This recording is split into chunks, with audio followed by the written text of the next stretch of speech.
Good morning, this is Anika, and you are watching Travel World Online. Today we track major financial surges, critical trade alignments, and massive infrastructure overhauls shaping the global tourism ecosystem. Here are the top travel, tourism, aviation, and hospitality news highlights of the day. Sterling Holidays posts record fourth quarter earnings, scaling its footprint to 78 domestic resorts. Uzbekistan Airways finalizes an exclusive, luxury-driven India trade familiarization program.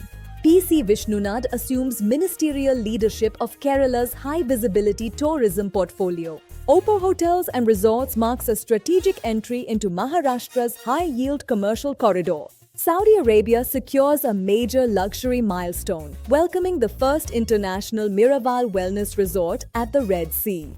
And Indian Railways accelerates interstate transit infrastructure, preparing for Vande Bharat sleeper deployment. Now, the news in detail. In corporate hospitality news, India's premier leisure operator, Sterling Holiday Resorts, has delivered its strongest ever fourth quarter performance for financial year 26. The company clocked a 14% year-on-year revenue surge to 1,409 million rupees, marking its 25th consecutive profitable quarter. The growth engine remains the resort vertical, with room revenue climbing nearly 40% and occupancies reaching 64%. Sterling's footprint now expands to 78 resorts across 65 destinations. For the travel trade, the company's AI-powered proprietary platform, Sterling One, has aggressively scaled to connect over 7,000 travel partners and 360 corporate accounts worldwide, positioning the brand for immediate inventory acceleration. Moving to outbound destination marketing, Uzbekistan Airways has finalized an exclusive luxury familiarization itinerary for key Indian travel professionals, scheduled from May 22nd to 27th.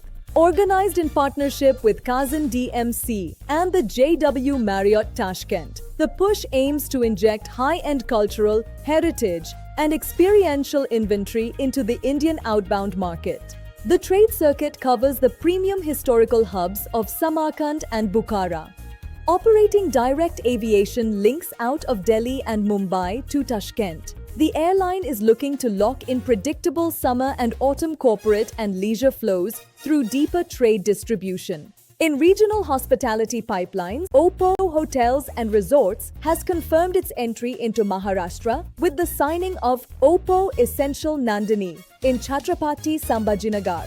Scheduled for commercial launch within the next 60 days, the 30-key property features an all-day dining setup, dedicated boardrooms, and a high-capacity 500 pax banquet infrastructure, marking the company's entry into the Maharashtra as a part of its expansion across business and lifestyle destination in India.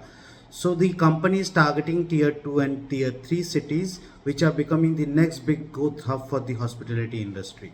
Positioned directly on the Bede Bypass Road, management is explicitly targeting corporate transit accounts, corporate events, and leisure travel traversing this critical and rapidly growing regional industrial corridor.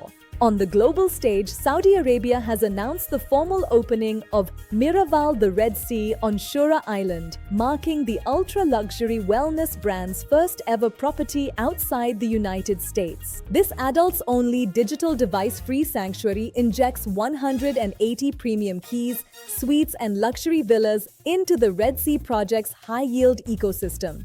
The resort integrates intensive mindfulness infrastructure and specialized wellness-led culinary modules. Accessible via the Red Sea International Airport, the asset is expecting immediate peak booking volumes, supported by targeted flight frequency increases for the upcoming Eid travel period. Shifting focus to tourism policy updates, senior legislator and four-time MLA PC Vishnunad has officially assumed charge as Kerala's Minister for Tourism and Culture. Inducted under the newly formed United Democratic Front cabinet, Vishnunad takes the helm at a juncture where the state is experiencing strong arrivals growth and escalating global marketing visibility.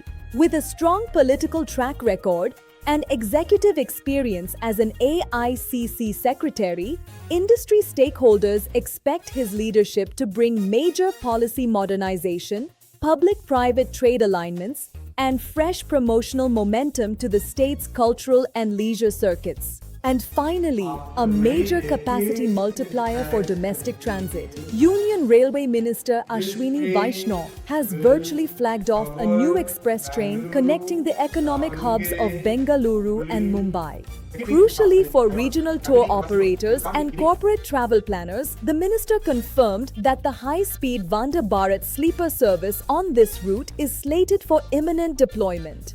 The upgrade anchors a massive 2,160 crore rupee layout under the Amrit Bharat station scheme to modernize 61 regional stations. Furthermore, long-term high-speed transit planning has marked a major milestone, with the government formally approving bullet train corridors linking Bengaluru directly to Hyderabad and Chennai. That concludes our detailed news bulletin for today. For continuous high-yield insights into the global travel trade, keep watching Travel World Online. I am Anika. Have a highly productive and profitable business day ahead.